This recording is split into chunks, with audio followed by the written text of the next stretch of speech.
Good day to you all. Welcome back for our next round of video clip. And today we're going to look at our fifth of the 5 P's of theological method. Today's fifth P is philosophy. So what this clip will be a short overview of philosophy's intersection with theology in the history of the faith. A lot of this will seem probably pretty foreign to you. And so I'll try to go slow and make it make some sense. Just a quick overview. This is our fifth P of the method. Our first P was primary source, which was the Bible. Our second P was priority, the concept of theological triage. Our third was presupposition. And our fourth was personal imitation. So today we want to dive into philosophy. There are a lot of philosophical considerations that have occurred since the Bible was written, since we're given the New Testament.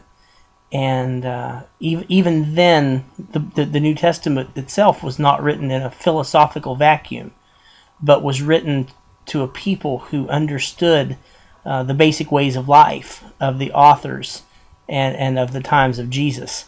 So we want to look at now some of the philosophical movements and people who have influenced Christianity down through the ages. And now this is not meant to be exhaustive. It's not meant to be in-depth. It's just a quick overview. Just some names that you need to remember, some major movements that intersect with our faith. The first guy is Plato. Plato was a Greek philosopher from the 4th century BC, which means he was about 350 to 400 years before Jesus. Plato wrote a lot. He was probably one of the smartest men who ever lived. But we need to know a couple things about him. Number one was his belief in cosmological dualism. You might ask, what on earth is cosmological dualism? Well, it's pretty simple, really. The definition is easier than the word. It's a belief that spirit is good and matter is bad, and never the two should meet. That anything that is spiritual or from the world of ideas is good and right, but anything that is earthly or material is bad. And that the material is hopelessly corrupted. Now, Plato taught this, and so did all of the people who followed after him, who repeated and refined his doctrines. But he's important. And so is another Greek philosopher, his student Aristotle. Aristotle gave us the great synthesis between reason and the metaphysical or religious world. It will become evident later in Thomas Aquinas as he builds that great medieval synthesis. But he does it with a lot of the philosophical background and groundwork of Aristotle. Those are two of our BC philosophers that lived way before Jesus. But there are other philosophers that have added to the importance of Christian history. I mentioned a couple just a moment ago, but I'll talk about one now, and that's Augustine. Augustine was a Christian philosopher and theologian who lived at the end of the 300s and beginning of the 400s. And Augustine's great claim to fame was to synthesize Plato's philosophy and Christian living. So he thoroughly Platonized Christianity, which in his day didn't seem to be a bad thing. Plato's philosophy was something that Augustine was very, very well equipped to deal with, and he really was the one who brought the two together in a synthesis that has lasted ever since. A lot of Christianity is very Platonic, and at least a lot of the Christianity that we see even today is very Platonic. The man who brought Aristotle into the mainstream was Thomas Aquinas, who lived in the 13th century, in the 1200s, in Italy and Paris. Aquinas was incredibly intelligent, very well read in philosophy, and he wrote this tiny little book called the Summary of Theology, the Summa Theologica. Now, I'm exaggerating when I say tiny. It was I think 100 and some published volumes. It's enormous. But it was a summary of his philosophical theological synthesis. Now, not too many years after Aquinas came a man named William of Ockham, who was not the originator of a philosophy called nominalism, but it was his popularizer. Nominalism is the belief that universals do not exist on their own. Now, it's going to take a lot to explain exactly what's meant by this, but let's take an example we can all understand. We know that blue jeans are blue, and we know that the sky is blue. We know that the ocean is blue. So all of these concrete things, the sky, the ocean, and blue jeans, are all blue. But does blue exist as a reality? Well, a nominalist would say no. There is no such thing as blue. Blue only exists when it is brought into an instant in jeans or sky or ocean. Now, this is going to pay off really huge dividends for the whole idea of the modern world, because the modern world is built upon the embrace of nominalism. That's why we are so individualistic in our modern West, is because we have embraced the idea that universals, these blueness, does not exist. Another philosopher, skipping ahead to the 18th century, was David Hume, who doubted the existence of miracles because they were improbable. We look at a graveyard as a testimony that most people don't raise from the dead. They're still buried. And so along comes the historical account of Jesus' resurrection. Well, that's improbable because most people who die stay dead. Jesus broke the law of averages, so therefore Hume felt that he was justified in doubting miracles because they were not as probable as ordinary occurrences. And he paved the way for the next major philosopher, who was Immanuel Kant. And Kant said that we cannot know the metaphysical as it really is. Everything that we know is mediated through ourselves. So instead of knowing what something else is like, all we can know are our perceptions of what it is like. The actual reality of what something apart from ourselves is like is not touchable by us. So therefore, when you apply that to God, God cannot be known. He can only be perceived by us, but not truly known as he is. And of course, that has huge implications for doing theology, which really gave us the whole Protestant liberal project of the last couple centuries. Another philosopher, well, he wasn't really a philosopher, he was more of a scientist, was Charles Darwin, who came along and said that, really building on Hume, that there is only the natural. We cannot believe in the supernatural because natural is what we can see. And then in the past century, there were many people of the postmodern deconstructionist philosophy, one of whom is Jacques Derrida, and the idea that anything can be deconstructed, and the rejection of the overarching big picture or the meta-narrative.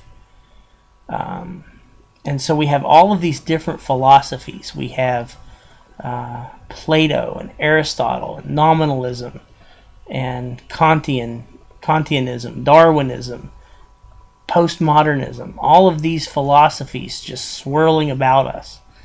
And several Christians have come along to try to synthesize and make sense of these philosophies in our contemporary, at least for the time, contemporary existence.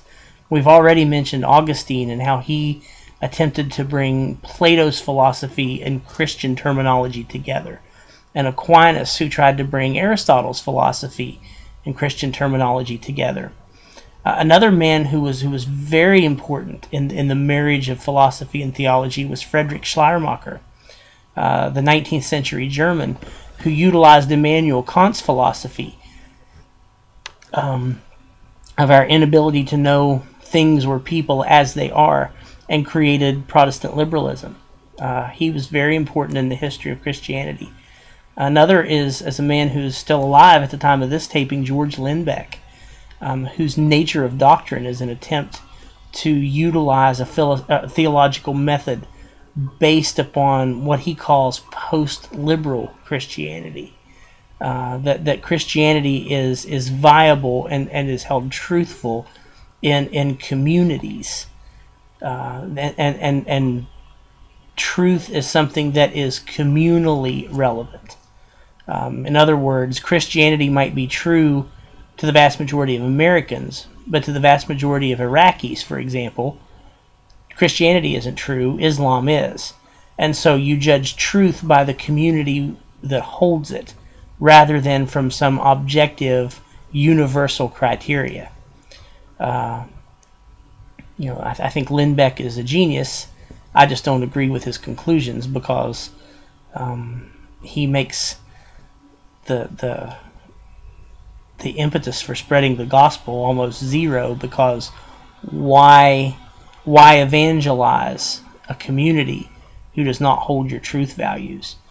In our time, Kevin Van Hooser has built upon Lindbeck's work rather, and has attempted to show that yes, truth is held by communities, but there is still a God over these communities who is able to direct truth from where he is. There's still a lot of work to be done in this area. Bringing postmodern theology together with Christianity is something that people are trying right now, but in my opinion, I don't think there's been a lot of success to it. But who knows? Maybe there will be success. Maybe it will be an area of real work in the next few years. Having given that quick overview of philosophy, I just want to talk about a couple of philosophical terms that will come up over and over and over again. And two of them are ontology and epistemology. Those are big words, but don't be afraid of them. Ontology answers the question, what is it? And epistemology answers the question of, how can I know? Or how do I know something? So we have the whole idea of something's ontology is, what is it? What are its origins? What is it in itself? And epistemology is, how can I know it? Now, ontology and epistemology can be related at times, and other times they can be separated. And we'll see some examples as we go through Christian theology, how they can be brought together and how they can be pulled apart. Finally, I want to take a quick look at the idea of realism. I am a realist. I believe that truth is real. I believe I can know truth. And I believe that God is real, and that he has a real nature, and all these things are truly real. But I'm also what I would call a critical realist. I believe that truth is real, but at the same time, I know that my own apprehension of it can be flawed. And I subject myself to critical self-examination in my methodology, because I know that I can be mistaken. Now, I don't think I'm mistaken in a lot of things, but there's always the chance that I could be. And if the farther away I get from those core beliefs, the greater my chance of being mistaken. So I tend to be a critical realist. Truth can be known, but a lot of times whenever mistakes are made, the problem doesn't lie with truth. The problem lies with me. I'm the one who's messing up. I'm the one who's not seeing clearly. I'm the one who's making logical errors. I'm the one that has erred in some way. So my error does not necessarily mean that truth doesn't exist. It just means that I was wrong and I need to correct my errors. And so theology then becomes a self-reflective and self-critical enterprise in the fact that we are always checking ourselves. We are always looking at the possibility of our own limitations and the possibility of our own flaws in our methodology. So that will conclude today's fifth P of theological method. Now in these 5 P's, I've given you a lot to chew on. The idea of a primary source, the idea of a priority, the idea of presupposition, of personal limitation, and of philosophy. But those 5 P's taken together really comprise what we do as theologians, how we do it. What it is that is at the core of what we do and how we check ourselves. I hope you found this helpful, and I hope you'll be able to apply it in your own life and in your own work as a theologian. I think it's critically important to be able to have a good grasp of our method, to be able to understand how we do what we do, and why we do what we do. Because if we don't, we will run the risk of doing something wrong, doing something incomplete, and making a mess of things. And that's something we don't want to do, especially as pastors, teachers, Bible students. We're constantly influencing other people, and we don't want to influence them negatively, do something that will either hurt their faith or hurt their understanding and relationship with God. Those are things we just can't afford to do. So it's best to do the hard work ahead of time, be self-reflective, be self-critical, understand our limitations, understand what's really important, know that the Bible is our primary source, and you know, dealing with all the philosophical presuppositions, but understand our assumptions, understand what drives us, understand what makes us say and do the things we say and do. Because a lot of it is based on our perception. Although truth is real, it's still our perception that helps formulate how we reflect on it. And we want to be able to make sure that that is always understood, so that our chances of error and making really serious mistakes go way down. Well, this has been a long series. It's been 5 video clips of about 20 minutes each, give or take. And so that will get us through these 5 P's.